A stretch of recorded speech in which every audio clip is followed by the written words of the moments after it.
الله صلى الله عليه وسلم وعلى الأنبياء والمرسلين ونقول منهم سيدنا خديجة الكبرى سيدنا عائشة رضي الله عنها رابع الحسنين سيدنا الحسن وسيدنا الحسين وزينب الحسنين وصولهم وفروعهم والرسول صلى الله عليه وسلم على أبي عدم المشرك العالمين والضرب خصوصا رسول محمد العبد بن عيسى وصلى الله عليه محمد بن علي وعلى سيد الكبير الأحمد مسلم بن محمد الطويل والجميع الإخوان الجميع والرسول صلى الله عليه الأنفاس الحبيب الله والرحمة والقصر الشيخ علي بن الله بارز الحبيب سيد الله والرحمة والقصر والرسول صلى الله عليه وسلم ومن الحبيب بن علي بن محمد الحداد وحداد وصوله موفور عن بدر يوسف الشيخ بن الحسن بن عباس والحبيب يوسف بن بهار والحبيب مصطفى بهار وصول الله محمد بن أحمد بن عبد الله بن محمد بن أبي المفروش وصول فرقات وصول الله على علي ومرح الإسلام وصوله موفور عن بدر يوسف الشيخ بن العلامة أبي عبد الله محمد بن عمر بن علي النووي بن الشافعي رضي الله تعالى عنه وصوله موفور عن وخصوصا وآبائنا وأمهاتنا وأجدادنا وجداتنا ومشايخنا وعارفين وجميع المسلمين والمسلمات والمؤمنين والمؤمنات أن الله تعالى يغفر لهم ويرحمهم ويجعل جنة نصرهم والفاتحة. أعوذ بالله من الشيطان الرجيم بسم الله الرحمن الرحيم الحمد لله رب العالمين الرحمن الرحيم مالك يوم الدين إياك نعبد وإياك نستعين اهدنا الصراط المستقيم صراط الذين أنعمت عليهم غير المغضوب عليهم ولا الضالين آمين. Bismillahirrahmanirrahim. Alhamdulillahi rabbil alamin ala umuri dunya wad din wassalatu wassalamu ala asyrafil anbiya'i wal mursalin subhanaka la ilma lana illa ma 'allamtana innaka antal alimul hakim. Rabbi shrah li sadri wa yassir li amri wahlul 'uqdatam min lisani yafqahu qawli Muhammadin sallallahu alaihi wasallam wa rasul Rasulullah SAW. Segenap para hadirin dan khusus pengurus dan pengurus pemilihan Al-Budi Urusan Hasanuddin Sejahtera dan segenap pengurus dan khusus pemilihan, mudah-mudahan kita selalu berkahi oleh Allah Subhanahu Wa Taala, diberikan cucuan rahmat yang Allah mengharapkan syafaat baginda Nabi Muhammad Sallallahu Alaihi Wasallam. Alhamdulillah pada pagi hari ini kembali pengajian Senin subuh, walaupun seperti biasanya sama orang tua. Kebetulan orang tua lagi ada keperluan nggak bisa hadir, terima kasih pengurus izinin bisa seperti itu. Kalau begitu terima kasih banyak izinin gantian ya biar kali berdoakan biar bisa terus pengajian. Alhamdulillah pengajian terus berjalan. Alhamdulillah kita bersyukur kepada Allah Subhanahu Wa Taala yang pada hari ini bertepatan pada tanggal 27 Rejab, 27 Rejab, nggak bisa pulang-pulang tepat barengan, mudah-mudahan kita bisa mengambil hikmah dari perjalanan Isra Mi'raj yang baginda Nabi Muhammad Sallallahu Alaihi Wasallam. Apalagi dalam sholat kita itu yang paling penting. Hikmah semuanya itu adalah amanat dari Allah Subhanahu Wa Taala. Itu perjalanan Isra Mi'raj Nabi Muhammad SAW. Selain apa sih yang sering kita dengar dari mubalik kita, dai kita, itu merupakan perjalanan banyak maknanya banyak tuh. Ada yang bilang itu untuk menghibur Nabi. Kenapa? Karena Nabi pada saat itu banyak menerima kesusahan yang sangat. Bahkan para sebagian ahli sejarah mengatakan Nabi itu mulai dari pertama dakwah pada sampai saat itu, kalau bahasa kitanya itu Nabi gak enak mulu hanya Nabi hadapin, digangguin, ditaruh kotoran rumahnya segala macam semuanya, udah yang dikatain deh. Itu hari-harian Nabi ngerasanya itu. Belum lagi gangguan dari yang lain. Itu dia. Jadi Allah Subhanahu Wa Taala pengen menghibur kekasihnya, pengen menghibur kekasihnya. Nah, di antaranya itu dia Isra Mi'rajkan, itu atas liatan dari Nabi untuk membuat penghibur buat Nabi Muhammad SAW. Nah, selain itu, ada amanat yang Allah Taala pengen berikan, ada amanat yang pengen Allah Taala berikan kepada Nabi Muhammad SAW sehingga diwajibkan kepada kita umatnya untuk menjalankan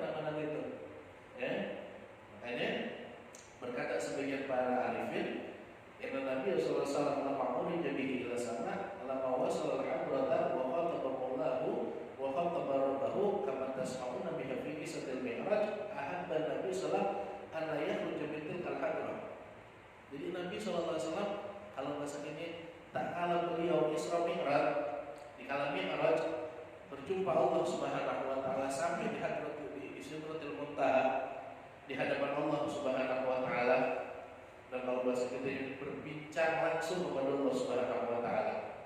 Cuman berbincangnya Nabi nggak bisa tergambar dengan otak kita, gitu. Nggak bisa. Gimana ya Nabi ngomongnya? Apa seperti ngomongnya nggak bisa. Makanya dikatakan bila kaifin wa hisarin wa farad, tanpa cara atau tanpa sesuatu yang bisa kita duga. Benar ngomongnya Nabi Muhammad SAW Allah Ta'ala seperti Nabi ngomong sama para sahabatnya kayak begitu. Nggak ada yang tahu kalau yang itu deh. Nggak ada yang tahu. Kenapa? Karena balik lagi ke sifatnya Allah Subhanahu Wa Ta'ala. Allah Ta'ala berbicara, iya Allah Ta'ala maha berbicara. Cuman berbicaranya Allah Subhanahu Wa Ta'ala nggak seperti berbicaranya kita di manusia. Laisa bil harfin wala sautin, itu yang kalamnya Allah. Jadi nggak ada suara, nggak berbentuk huruf segala macam. Gimana? Udah serahin sama Allah Subhanahu Wa Ta'ala, serahin sama Nabi Muhammad. Itu bukan bagian-bagian kita. Nah itu dia. Jadi di saat Nabi Muhammad khataba maulahu wa khataba rabbahu, berbicara sama Allah Subhanahu Wa Ta'ala langsung. Apa itu? Ahabun Nabi SAW an-lahi an-la yakhruja min tilkal hadrah. Itu Nabi nggak pengen kelar kalau bahasa kita ini. Nabi nggak mau. Kalau bahasa kitanya, Nabi tuh nggak mau turun lagi di dunia, gitu deh bahasa kitanya. Udah asyik sama Allah Subhanahu Wa Ta'ala, udah enak, langsung dapat berbicara sama Allah Subhanahu Wa Ta'ala. Itu kenikmatan yang besar.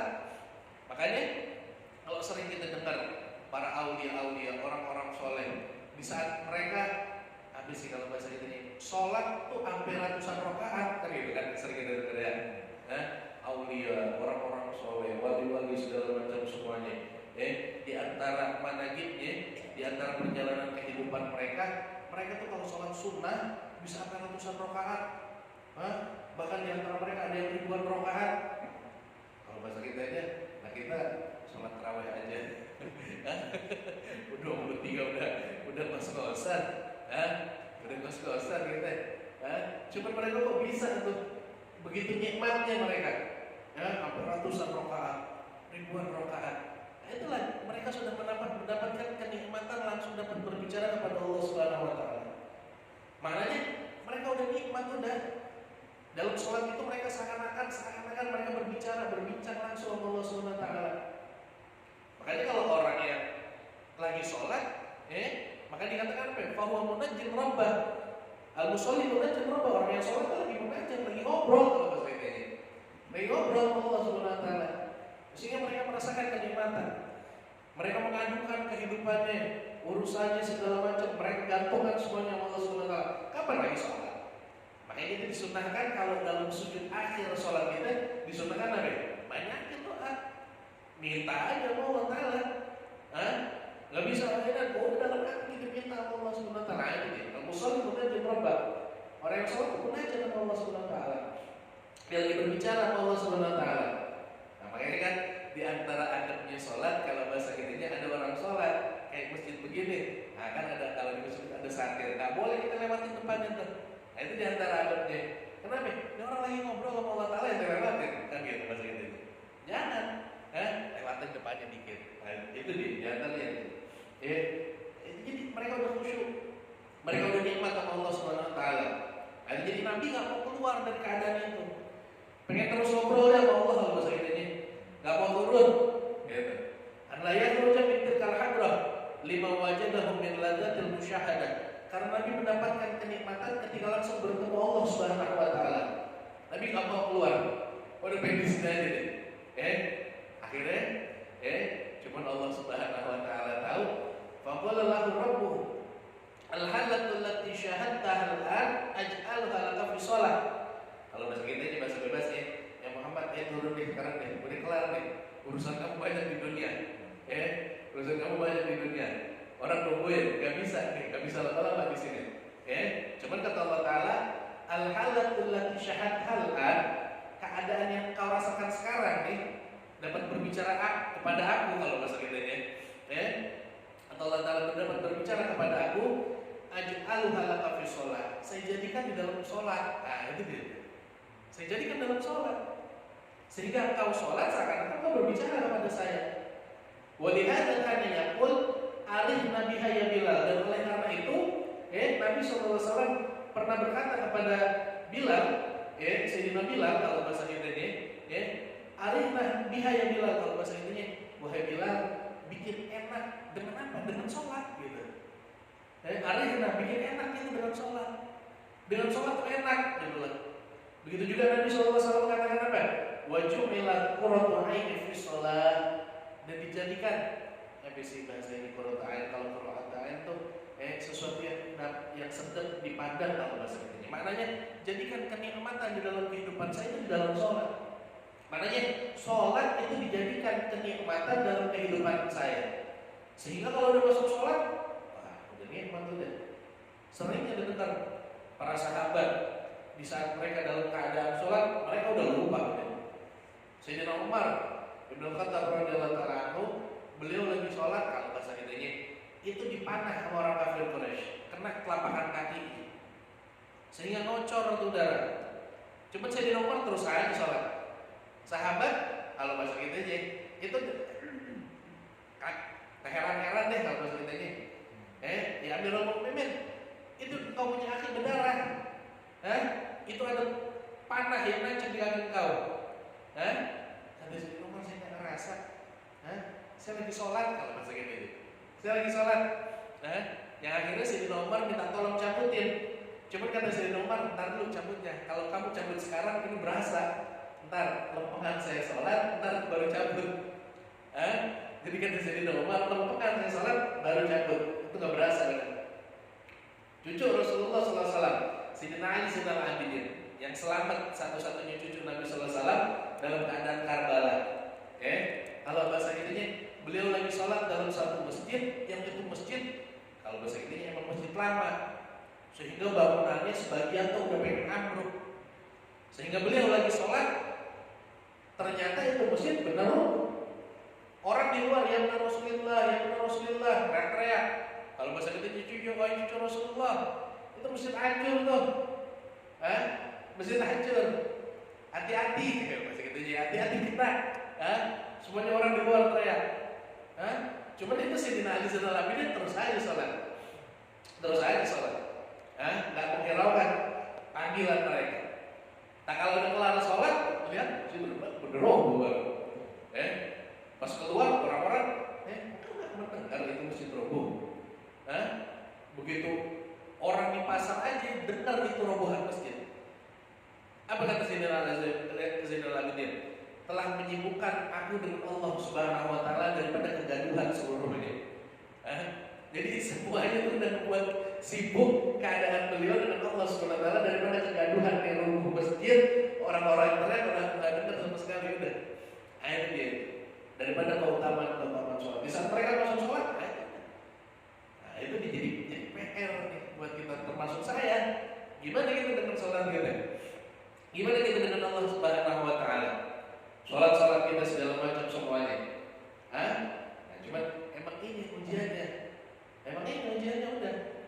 Terkadang, bukan terkadang, mungkin keseringan juga. Di saat kita belum sholat, kita lupa naruh di mana ya? Kunci di mana kunci? Siwak di mana siwak? Bukan sholat. Allahu Akbar. Itu nggak tahu gimana, ingat aja.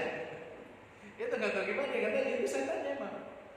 Jadi Allah Ta'ala yang udah kirim tuh setan-setan khusus yang buat sholat, yang buat puasa, yang buat zakat, yang buat sedekah. Itu kalau udah khusus sudah. Di saat kita yang melaksanakan sholat, itu setan. Makanya setan sumpah sama Allah Subhanahu Wa Ta'ala, kata setan, ya Rabb, biizzatika wa jalalika la abrahu udwi ibadaka madamat arwahu fi ajsadihim. Jadi kata setan, wahai Allah, biizzatika wa jalalika, dengan kebesaran Engkau, dan dengan keagungan Engkau, la ubri ibadaka madamat arwahu fi ajsadihim. Kalau bahasa ini, saya senantiasa menyesatkan kaum punya hamba selama roh mereka dalam jasad mereka. Jadi selama roh mereka dalam jasad mereka, saya nggak pernah berhenti kalau bahasa ini. Tetap pengen nyesatin. Gimana caranya sebanyak-banyaknya saya bawa kau punya hamba masuk ke dalam neraka. Nah, itu kerjaan saya memang udah kerjaan iblis.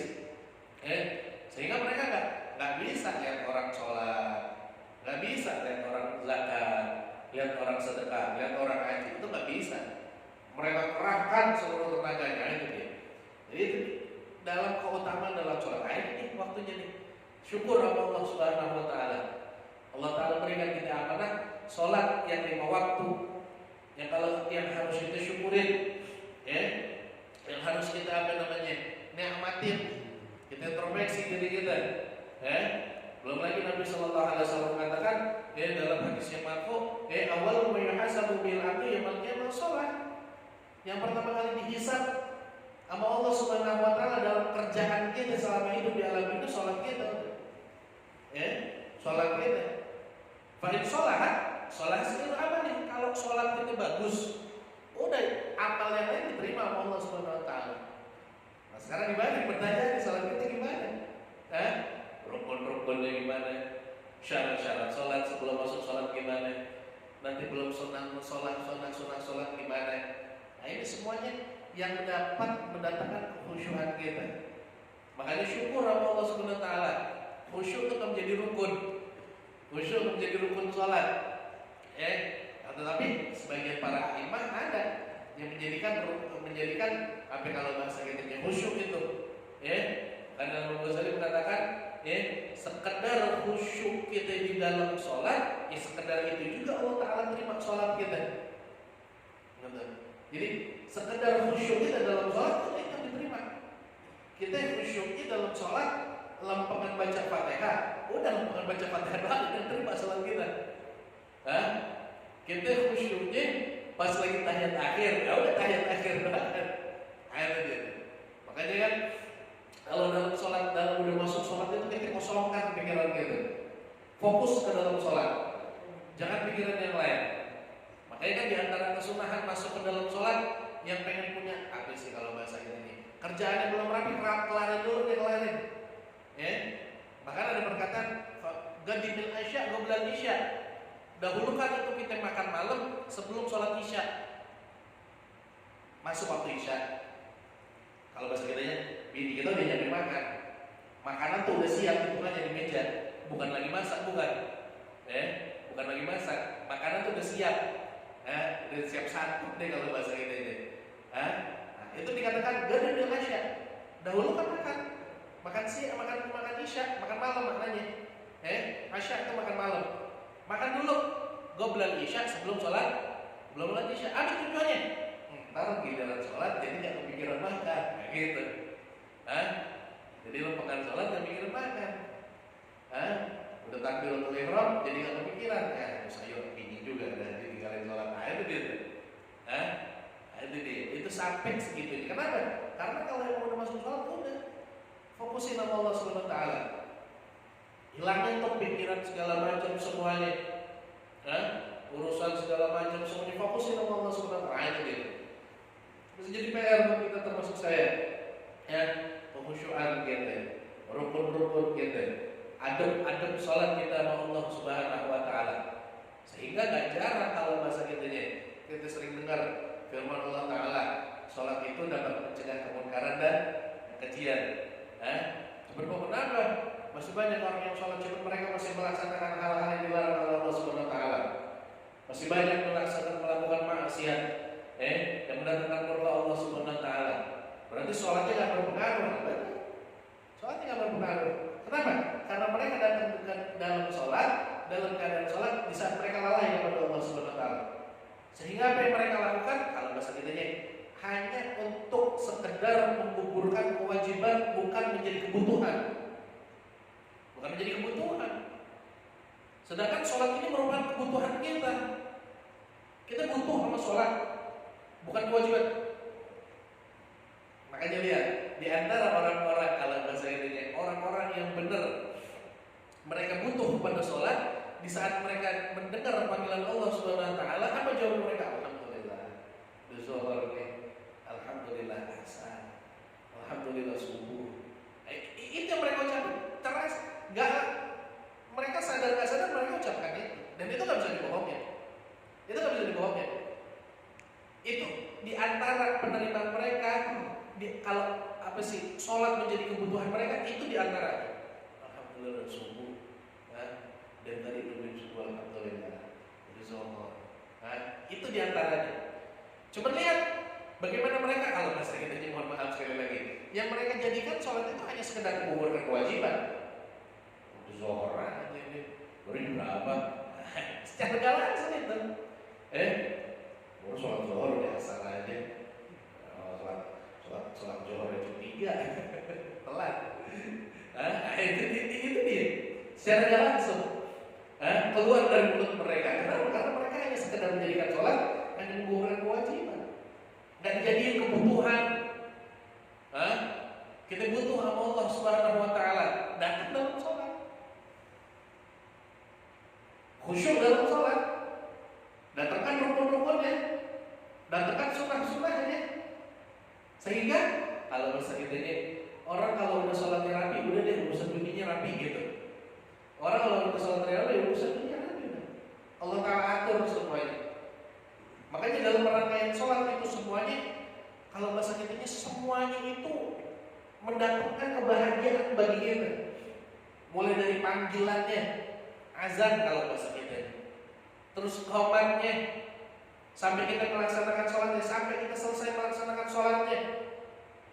Para ulama, bahkan Rasul SAW menganjurkan wiridan-wiridan yang biasa tadi itu kita baca, la ilaha illallah wa la syarika lahu, kita baca 10 kali, Allah mengajar bila baca 7 kali.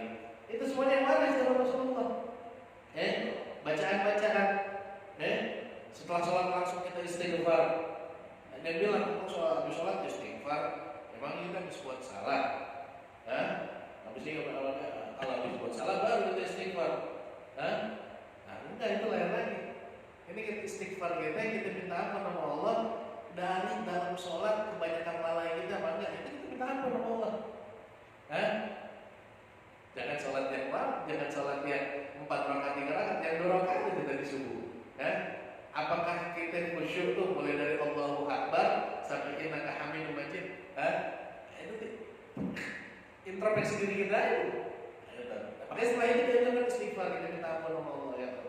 Astagfirullahaladzim, astagfirullahaladzim, astagfirullahaladzim. Itu diantaranya. Di PR besar buat kita. Gimana sholat kita?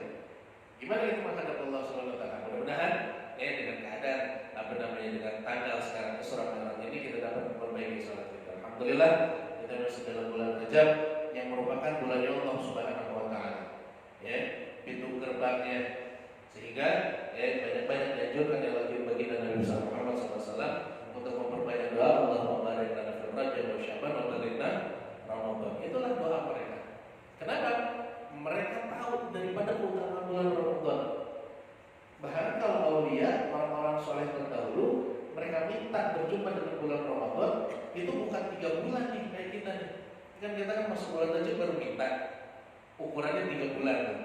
Ramadan, sebelum Ramadan, Sya'ban, Ramadan 3 bulan. Mereka berapa lama minta untuk menemukan bulan Ramadan? 6 bulan. Jadi kira-kira bulan apa? Kalau nggak salah antara bulan Rabiul Awal deh, antara bulan Rabiul Akhir. Itu mereka jadi udah minta tuh. Jadi dari bulan Rabiul Awal mereka udah minta sama Allah Subhanahu wa Ta'ala, ya Rabb balik Ramadan, balik ahlana Ramadan, azwajana Ramadan, ahbabana Ramadan. Ya Allah, sampaikan kami kepada bulan Ramadan. Anak-anak kami, istri kami, saudara-saudara kami, orang-orang yang kami cintai. Itu mereka udah minta. Kalau bahasa Inggrisnya lama banget, iya. Kenapa? Karena mereka tahu keutamaan bulan Ramadan, fadilah bulan Ramadan, sehingga penghormatan mereka dengan bulan Ramadan segitu lamanya mereka udah minta sama Allah Subhanahu wa Ta'ala. Sehingga masuk bulan Ramadan, kalau bahasa kitanya, mereka udah siap. Dari mulai berbagai macam ibadat mereka udah siap. Bahkan ada satu ulama, Al-Habib Abdullah bin Husain bin Thahir, itu tak kalah pengen masuk bulan Ramadan, beliau kumpulkan anaknya. Beliau kumpulkan, ditanya satu-satu anaknya. Kalau misalnya anak pertamanya, nanti apa yang kamu ingin kerjakan dalam bulan Ramadan? Ditanya lagi anak kedua, ditanya lagi anak ketiga, dan seterusnya. Sehingga mereka menjawab, oleh apa? Kalau bahasa kita ini, nanti kalau saya bulan Ramadan, saya pengen menghatamkan Al-Quran lebih dari 2 kali kalau bahasa kita. lebih dari 3 kali. Yang anak kedua yang jawab, wahai Abah, nanti kalau masuk bulan Ramadan saya ingin tahajud hampir tiap malam. Yang ketiga lagi, wahai Abah, kalau nanti masuk bulan Ramadan saya ingin sedekah biar banyak. Itu jawaban anak-anak. Sehingga ini orang tuanya nih Hamba bin Sultan kalau bahasa itu nangis. Nangis sehingga anak-anaknya kaget. Apa kata beliau? Wahai anak-anakku, siapa di antara kalian yang masih punya waktu kosong? Masih punya waktu kosong. Kita kan waktu 24 jam. Kalau bahasa kita kali ini ada yang 25 jam, 27 jam. Kata beliau apa? Di antara kalian masih ada yang punya waktu kosong, Abah bayarin, Abah pengen ngisi bulan Ramadan dengan waktu yang kosong itu. Kenapa? Karena sebelum masuk Ramadan, waktu beliau juga udah habis sama Allah Subhanahu wa taala. Itu. Jadi sebelum masuk Ramadan, waktu beliau udah habis. Sehingga kalau bahasa kitanya, waktu saya sebelum masuk Ramadan udah habis. Masuk Ramadan, waktu cari mana lagi nih buat ngisi di bulan Ramadan. Itu dia. Di antara ambisi ghirahnya mereka, keinginannya mereka bertemu bulan Ramadan menyibukkan untuk beribadah.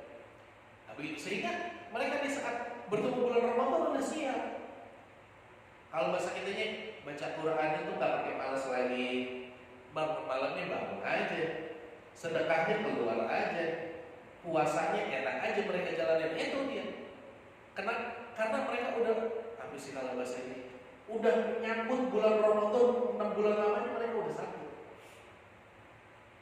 Makanya jangan heran di saat nanti masuk bulan puasa kalau bahasa kitanya, mereka di antara saudara-saudara Muslim kita baru 2 hari Ramadan, baru 3 hari Ramadan, di pasar udah ramai gitu ya, ngopi-ngopi, yang ngerokok-ngerokok, yang makan-makan segala macam semuanya. Kalau dalam kok bisa? Kenapa? Karena mereka nggak ada penghormatannya bulan Ramadan. Mereka anggap bulan Ramadan itu bulan biasa. Bahkan di antara mereka ada yang anggap bulan Ramadan itu bulan, ya Allah Ramadan lagi, nggak bisa ngopi dari siang-siang. Nah itu gitu. Di antara mereka nggak jarang ada yang begitu. Kata para ulama, hati-hati itu yang kayak begitu. Itu min alamat suul khotimah. Di antara tanda orang mati dalam keadaan suul khotimah, kalau bahasa kitanya, masuknya Ramadan dianggap kesusahan buat dia. Jadi masuk bulan Ramadan bukan dianggap rahmat, bukan dianggap maghfirah, dianggapnya kesusahan buat dia. Kenapa? Nggak bisa ngopi siang-siang.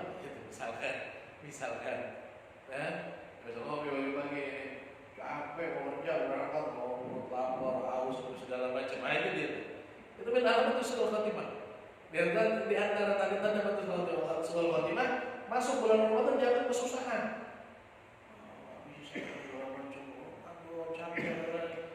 Nah, sedangkan kalau bahasa kita ini anjuran ulama kita jangan dijadikan alasan. Yang kegiatan silakan. Nah, makanya gimana caranya? Nah, ini dari sekarang nih. Kalau bahasa kita ini, penyambutan kita dengan bulan Ramadan. Makanya dikatakan man qama bi hurmati rajab wa faqallahu lil qiyami bi hurmati sya'ban. Dalam kitab Tuhfatul Asyar dikatakan orang kalau bahasa kita ini yang menghormati bulan Rajab nih sekarang nih, bulan Rajab dihormatin, nanti Allah Taala kasih hidayah dia bisa menghormati bulan Sya'ban. Maknanya menghormati di sini adalah menjalankan seluruh perintah Allah, menyibukkan dirinya dengan ibadah kepada Allah Subhanahu wa taala. Itu dia.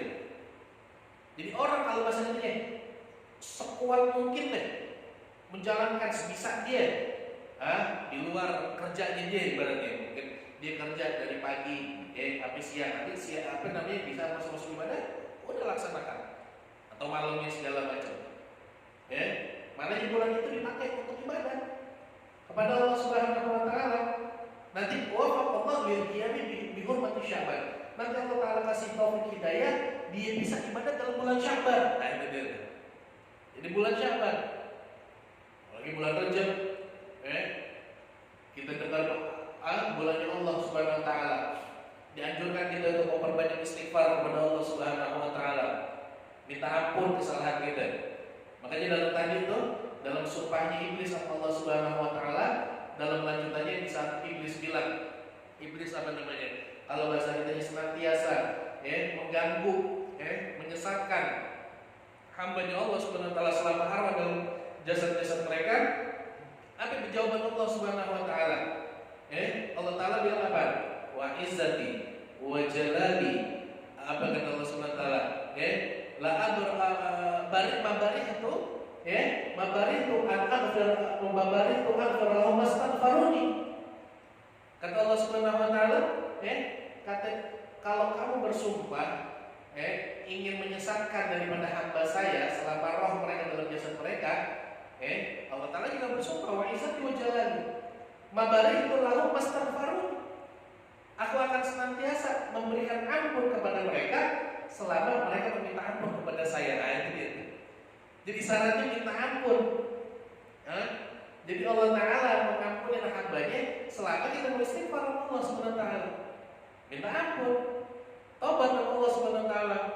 Tentu dengan tobatannya, apa kalau bahasa kitanya, dengan tobat yang kita tidak mengulangi itu lagi, kesalahan itu lagi, Kita tobat kepada Allah Subhanahu wa taala dengan sebenar-benarnya tobat. Nah, di antara syarat-syarat tobat yang diterima sama Allah Subhanahu wa taala, kita tidak ulangi lagi untuk pekerjaan. Tidak ulangi lagi. Walaupun nanti di sana ada perkataan, gimana nih? Anda udah tobat sama Allah, cuma Anda balik kerjain lagi. Nah itu Al-Habib bin Hafiz, beliau sempat ditanyakan hal seperti itu. Apa beliau bilang? Terus tobat sama Allah Subhanahu wa taala. Jangan pernah putus asa. Kata beliau, sekalipun kita dalam sehari ngelakuin itu maksiat sampai ratusan, tetap aja habis maksiat kita tobat sama Allah Ta'ala. Sebagaimana setan gak capek nyesatin kita jangan pernah capek tobat sama Allah Subhanahu wa taala. Walaupun kembali lagi. Maknanya walaupun ngelakuin maksiat lagi. Kan kalau bahasa Inggrisnya kayak main-mainin Allah gitu loh. Maksiat tobat Allah minta ampun, begitu lagi. Tobat lagi, gitu lagi. Begitu seterusnya. Cuma beliau bilang, terus tobat sama Allah Ta'ala.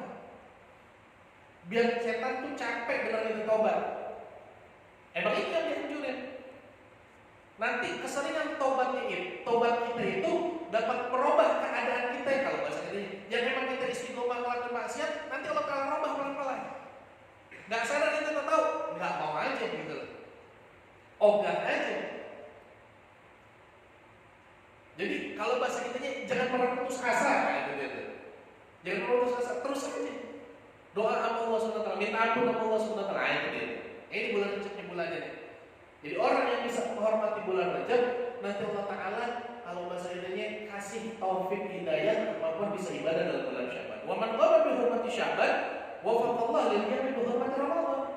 Nanti kalau orang udah bisa, kalau bahasa kitanya ibadah dalam bulan Syaban, menghormati bulan Syaban, nanti Allah Ta'ala kasih hidayah bisa beribadah dalam bulan Ramadan. Sehingga masuk bulan Ramadan tuh enak. Ibadah tuh gak berat lagi apa dia. Bangun jam 3, jam berapa? Bangun aja. Walau waker, walau handphone atau segala macam, bangun aja. Kenapa? Karena dalam bulan Syaban udah disibukin sama ibadah. Udah disibukin. Nanti bulan Syaban apa yang dianjurkan? Dianjurkan untuk memperbanyak selawat kepada Rasulullah SAW.